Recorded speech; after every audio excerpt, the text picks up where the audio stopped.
정부가 3기 신도시를 골자로 하는 2차 수도권 주택 공급 계획을 발표했습니다. 남양주와 하남 등 서울 접근성이 좋은 지역 4곳을 선정했습니다. 3기 신도시로 지정된 인천 계양구에는 17,000가구의 미니 신도시가 들어설 예정입니다. 주민들은 불편한 교통이 개선되길 바란다는 의견을 전했습니다. LG U+가 화웨이 장비를 도입키로 해 보안 문제와 관련해 따가운 시선을 받자 하연회 부회장이 직접 나서 이 보안 이슈를 철저히 검증하겠다고 밝혔습니다. 식품업계의 가격 인상이 줄을 잇고 있습니다. 이른바 치킨 2만 원 시대, 소비자들은 외식 빈도를 줄여야겠다는 반응을 내비쳤습니다. 센 뉴스 플러스 잠시 후 뵙겠습니다.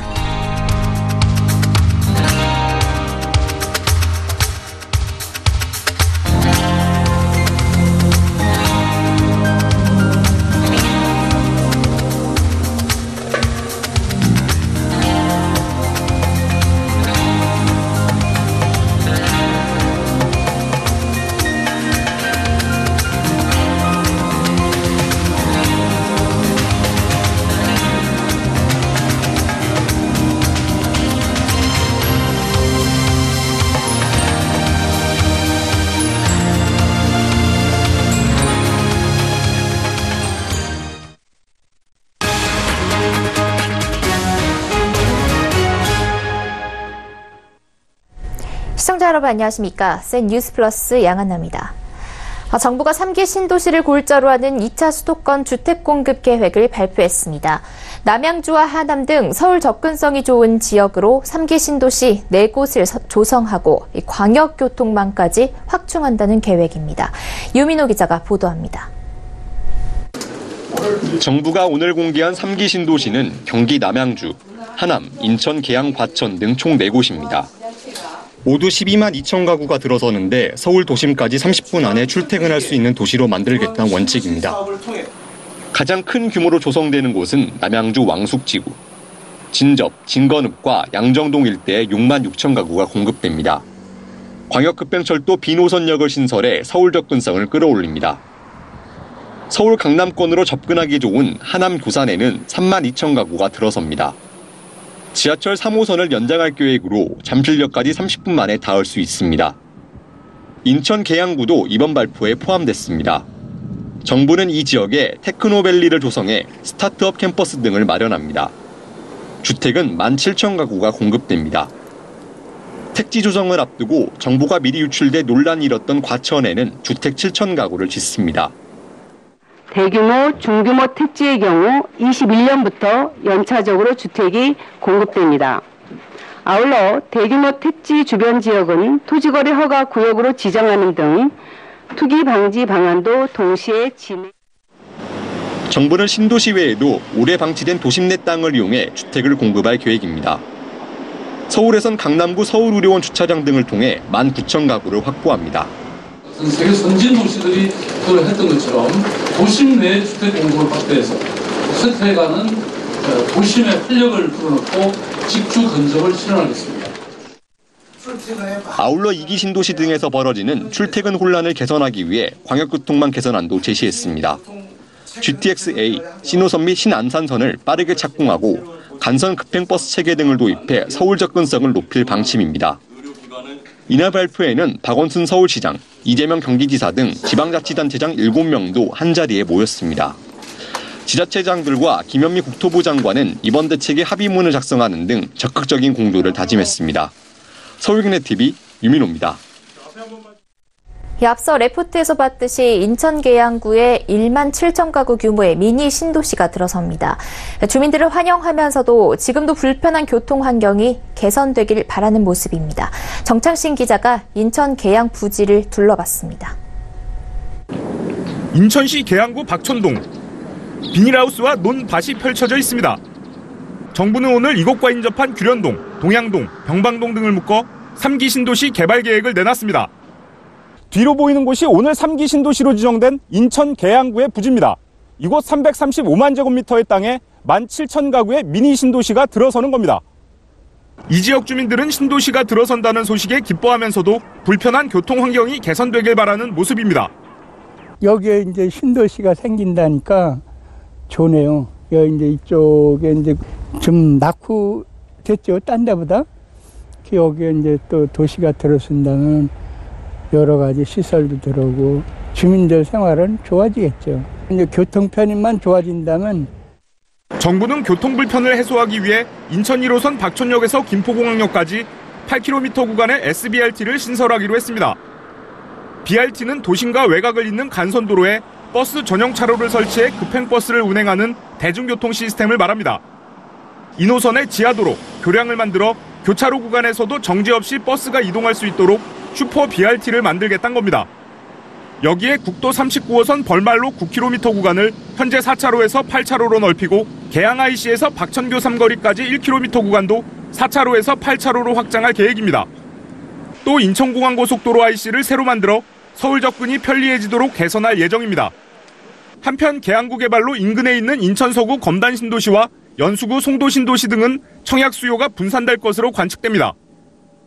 현재 분양 중인 곳들이 가장 타격을 받을 거라고 보고요. 인천 검단 신도시가 가장 큰 타격을 받지 않을까 예상이 되고 청라라든가 그리고 송도 신도시도 일부 수요가 분산이 되기 때문에 서울경제TV 정창신입니다.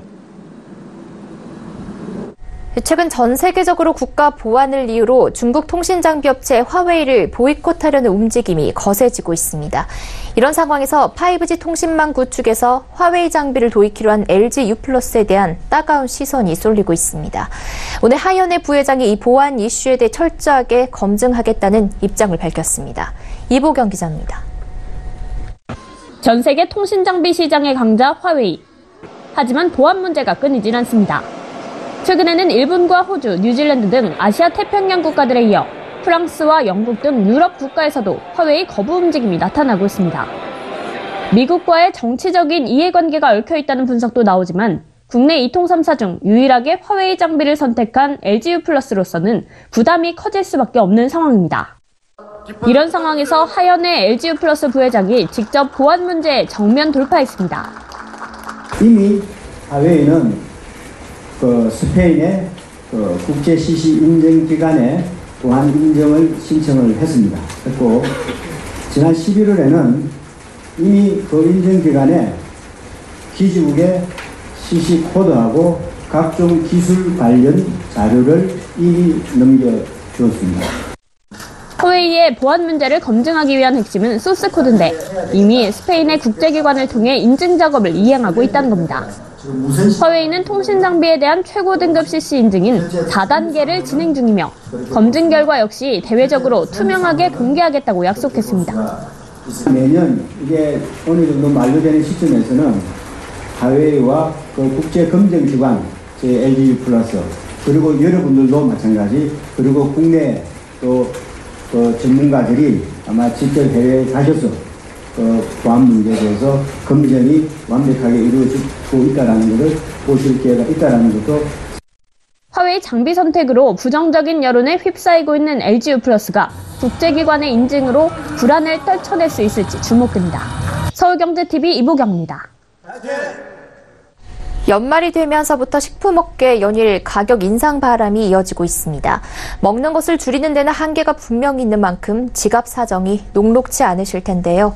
김대리의 하루로 소비자들이 피부로 느끼는 변화를 정리했습니다. 고현정 기자입니다. 카페라떼 한 잔으로 매일 아침을 시작하는 김대리. 라떼 가격이 최대 500원, 이디야 커피 기준 약 15.6%가량 오르면서 같은 값에 일주일에 한 잔 덜 마시게 됐습니다. 한 달에 한 번씩은 퇴근 후 치킨을 즐겨 먹던 그였지만 1년에 12번 먹던 값에 앞으로는 10번만 주문할 수 있게 됐습니다. BBQ와 굽네치킨 등 주요 프랜차이즈 업체를 중심으로 치킨값과 배달료 등이 2,000원가량 올랐기 때문입니다. 새우깡이 1,300원으로 100원이 올랐고 양파린 꿀꽈배기 등 농심 스낵류 19개가 평균 100원에서 200원가량이 올라 장바구니에 7개만 담아도 만원이 훌쩍 넘습니다. 롯데빵빠레, 혜태제과 브라보콘 등 아이스크림도 200원가량 오르는 등 사실상 식품업계 전반에서 가격 인상이 줄이고 있습니다.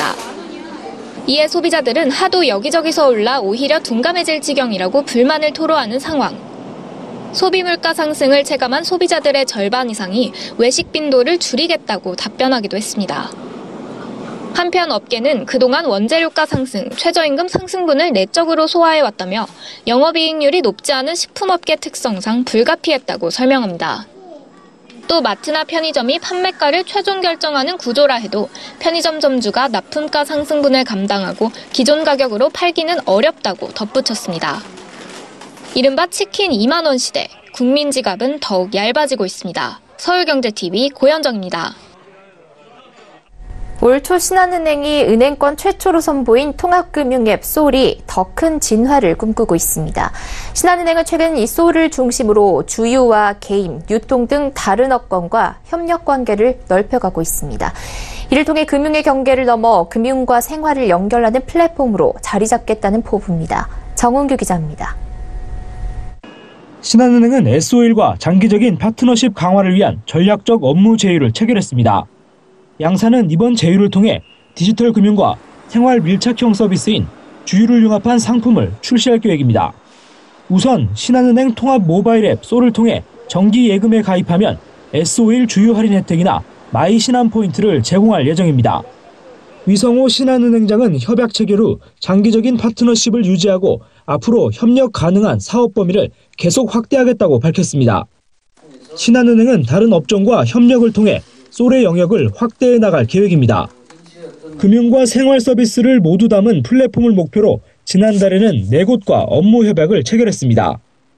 우선 부동산 O2O 플랫폼 다방을 운영하는 스테이션3와 금융, 부동산 데이터 결합에 협력하기로 했고 130만 명 회원을 보유한 한국아메이와 내년 아메이 월넛 앱을 출시하고 솔과 공동 마케팅도 벌일 예정입니다.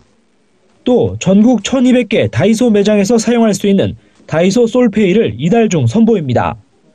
게임 업체인 넷마블과도 협력 관계를 구축하고 이벤트에 돌입했는데 솔 내부 이벤트 메뉴를 통해 게임 아이템을 지급하는 시기입니다. 이 밖에도 신한은행은 서울시가 소상공인들의 카드 수수료 부담을 없애기 위해 마련한 제로페이도 솔 안에서 가능하도록 할 계획입니다. 서울경제TV 정은규입니다. 모바일 뱅킹으로 쉽고 빠르게 돈을 보내고 스마트폰에 설치된 각종 페이 서비스로 결제하는 모습, 이제는 낯선 풍경이 아니죠. 북한에서도 이런 모바일 금융 확산에 관심이 많다고 합니다. 아직 먼 이야기로 느껴질 수도 있지만 우리 정부나 금융 등 관련 업계에서는 대북 제재 완화 이후를 내다보고 차근차근 대비에 나서야 할 것 같습니다. 이하라 기자가 보도합니다. 오늘 금융연구원 주최로 열린 북한 금융 관련 포럼에서는 북한이 이동통신업과 금융업을 접목한 모바일 금융 활성화를 통해 경제 번영에 나서고 싶어 한다는 분석이 나왔습니다. 경제 개발을 위해 금융의 역할이 필수적이라는 사실은 김정은 위원장이 이미 몇 차례 강조한 바 있고, 특히 북한이 발표하는 경제연구지에 구체적으로 모바일 금융 활성화를 어떻게 구상하고 있는지에 관한 내용까지 실리면서 이 같은 분석이 힘을 받는 겁니다. 북한은 현재 인구 2,500만 명 가운데 5분의 1이 넘는 600만 명가량이 휴대폰을 사용하고 있습니다. 이 정도 인프라로 모바일 금융을 얘기하기는 어렵지만 중국이 신용카드 사용 단계를 생략하고 현금에서 바로 페이 결제로 뛰어넘어 알리페이 등 핀테크 산업을 급격히 발전시킨 것처럼 북한도 가능성이 없지는 않다는 겁니다. 이를 위해선 모바일 결제 인프라 구축이 가장 시급하고 모바일 금융 산업을 할 수 있도록 전자금융거래법과 같은 관련법 제정도 뒤따라야 합니다. 모바일 금융과 관련된 조직 마련도 필요합니다. 북한이 디지털 모바일 관련 조직과 인력이 필요하다는 것은 바꿔 말해 대북 제재 완화 이후 우리나라 입장에서는 호재가 될 수 있습니다. 개성공단이 만약에 재개가 된다고 하면 여기에 일종의 남북한 공동의 모바일 금융 센터를 구축해서 같이 공동으로 연구할 필요가 있지 않을까 제안을 드립니다. 전문가들은 정부는 물론 금융 등 관련 업계가 지금부터라도 북한의 모바일 금융 인프라 구축에 대비해야 한다고 강조했습니다. 서울경제TV 이하라입니다. 롯데그룹이 사업부문장 절반을 교체하고 여성과 외국인 신입 임원을 늘리는 등 대대적인 물갈이에 나섰습니다. 이번 인사는 신동빈 회장의 경영 복귀 후 첫 정기 임원 인사로 대대적인 인적 교체를 통해 그룹 전반에 차세대 인재들을 전면 배치했다고 롯데그룹은 밝혔습니다.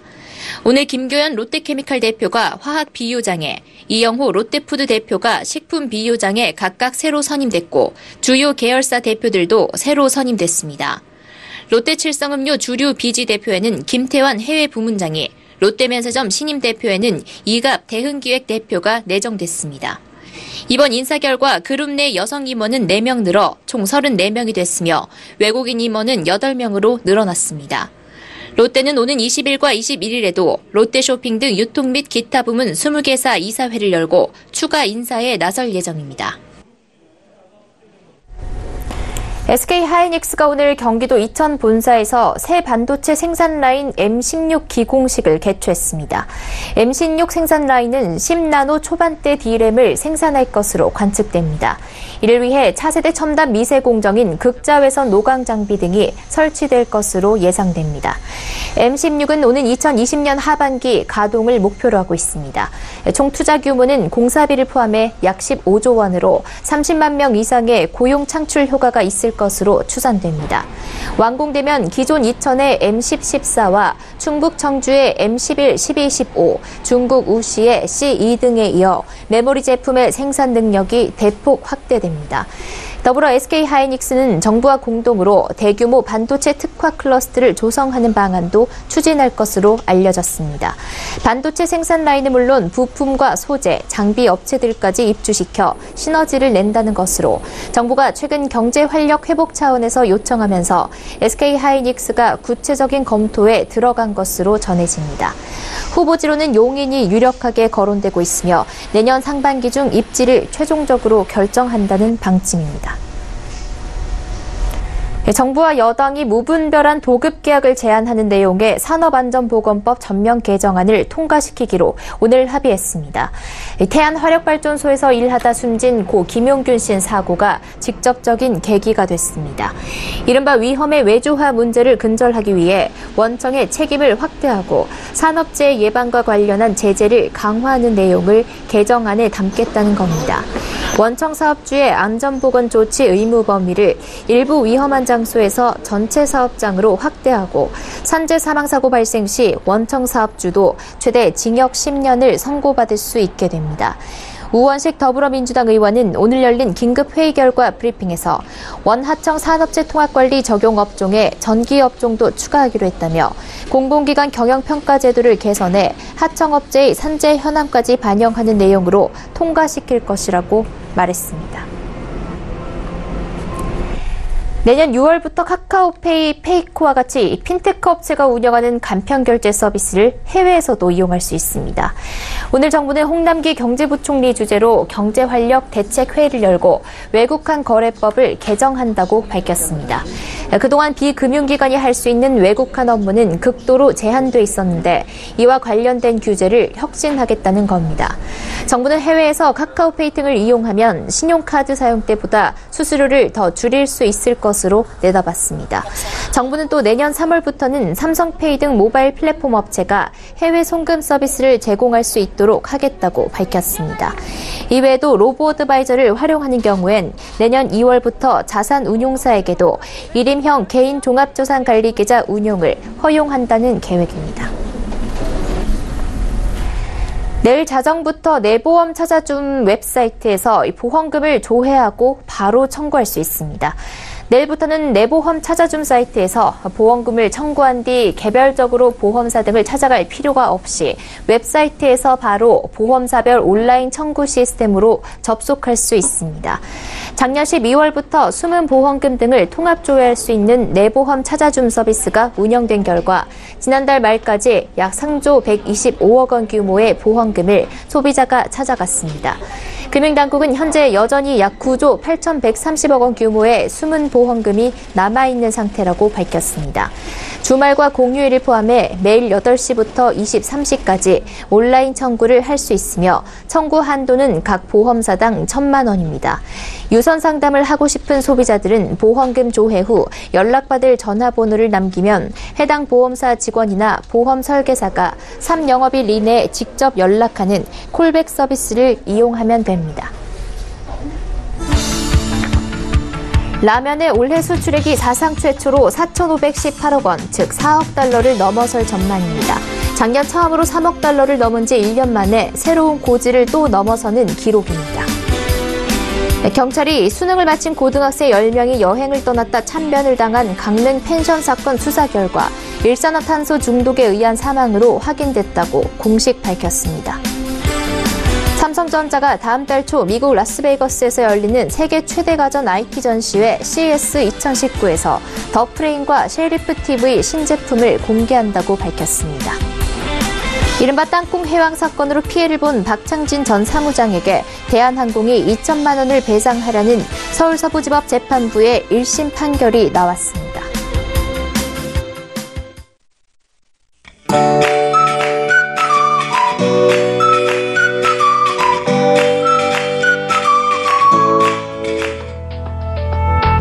안녕하세요. K웨더 라이프스타일 예보 김단비입니다. 오늘은 전국이 맑은 가운데 종일 평년 기온을 웃돌며 큰 추위는 없었습니다. 내일도 큰 추위는 없겠지만 제주도와 남해안에는 비가 내리겠습니다. 내일까지 제주도는 최고 30mm, 남해안은 5mm 내외로 비의 양이 많지는 않겠습니다. 비는 대부분 저녁에 그치겠습니다. 요즘 계속해서 대기질이 좋지 않습니다. 내일도 국내외에서 유입되고 정체된 대기오염 물질의 영향으로 전국 대부분 지역의 미세먼지 농도 나쁨 단계를 보이겠는데요. 강원 영동은 한때 나쁨, 제주도는 보통 단계를 보이겠습니다. 장시간 외출은 삼가시고 외출 시 마스크를 꼭 착용하시는 게 좋겠습니다. 현재 위성 영상 보시면 전국이 가끔 구름 많은 모습을 보이고 있습니다. 내일은 중국 북동지방에서 남동 지나는 고기압의 영향을 받겠고요. 제주도와 남해안은 제주 남쪽을 지나는 기압골의 영향을 받으며 흐리고 비가 내리겠습니다. 다음은 자세한 지역별 날씨입니다. 내일 중부지방 서울의 낮 기온 11도로 평년 기온을 7도가량이라 웃돌며 온화한 날씨가 계속되겠습니다. 동해 속초와 울진 아침 기온은 3도가 되겠고요. 낮에는 기온이 10도를 웃돌며 추위는 없겠습니다. 남부지방 광주와 전주는 아침 기온 6도로 시작해서 한낮에는 기온이 13도에서 14도 선까지 오르겠습니다. 전해상에는 비가 내리는 가운데 서해와 남해는 물결이 최고 2.5m로 약간 높게 일겠습니다. 동해는 최고 3m로 높게 일겠습니다. 항해나 조업하는 선박들은 각별히 유의하시기 바랍니다. 일요일까지 평년 기온을 웃도는 온화한 날씨가 이어지다가 다음 주 월요일부터는 다시 기온이 떨어지겠습니다. 토요일에는 제주도에 또 한 차례 비가 내릴 전망입니다. 날씨였습니다. 뉴스 플러스 여기까지입니다. 시청해주신 여러분 고맙습니다.